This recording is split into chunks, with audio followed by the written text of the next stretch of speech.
Tinapay mula sa langit. A daily morning devotion with CRC family.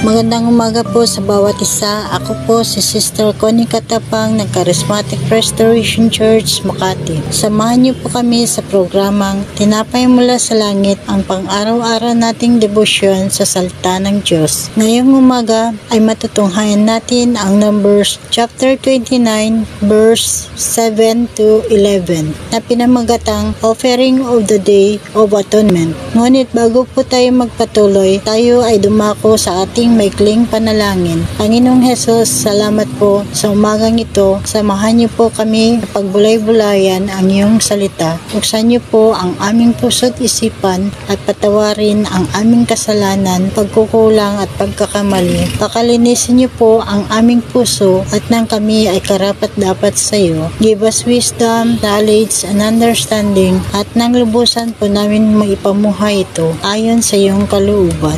In Jesus' name we pray. Amen. At atin pong basahin ang Numbers chapter 29 verse 7 up to 11. Verse 7. At sa ikasampung araw nitong ikapitong buwan ay magkaroon kayo ng isang banal na pagpipisan at inyong pagdadalamhatian ang iyong mga kaluluwa. Huwag kayong gagawa ng anumang gawa, kundi kayo maghahandog na susunugin na masarap na amoy, isang guyang toro, isang tupang lalaking, 7 korderong lalaki ng unang taon na mga walang kapintasan sa inyo.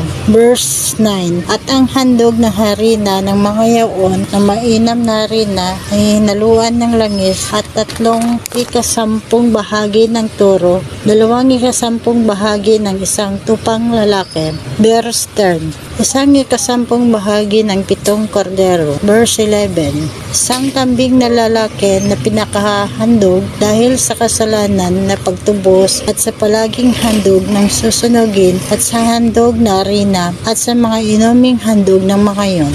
Sapagkat sa ating pananampalataya at pagsisisi, ang 2 dakilang yon ang ebanghelyo na pinahiwatig ng mga pagganap sa araw na yon, dapat tayong magkaroon ng mga mata na kaluwalhatian at karangalan sa Diyos. Nasadyang nilayon sa mga handog na susunugin at mayroon din ng isang anak na kambing na handog para sa kasalanan. Bukod pa sa malaking handog para sa kasalanan, pambayad sala. The people sacrifice animals as burnt offerings to God. We show our commitment to God and we give something of value to Him. God desires wholeheartedly worship our gift of money presented generously to God.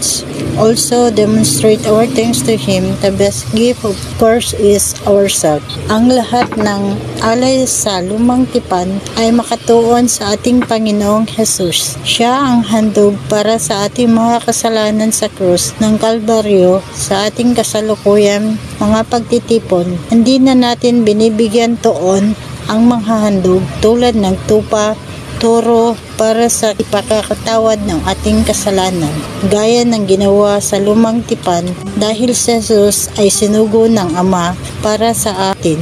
Siya ang sapat na.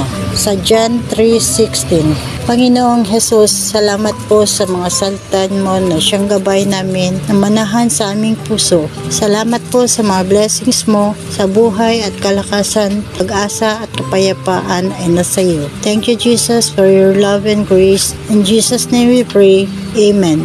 Maraming salamat po sa inyong bahagi ng ating programa. Lagi po natin pagbulayan ang salita ng Diyos mula sa ating puso dahil lubos ang kaunawaan natin dito. Muli niyo po kaming samahan bukas sa pagngingilay ng kanyang salita ng programang Tinapay Mula sa Langit. Malayaw po ninyong i-share ang video upang kayo rin ay maging pagpapala sa iba. Pagpalain po tayong lahat ng ating Panginoon. Magandang umaga.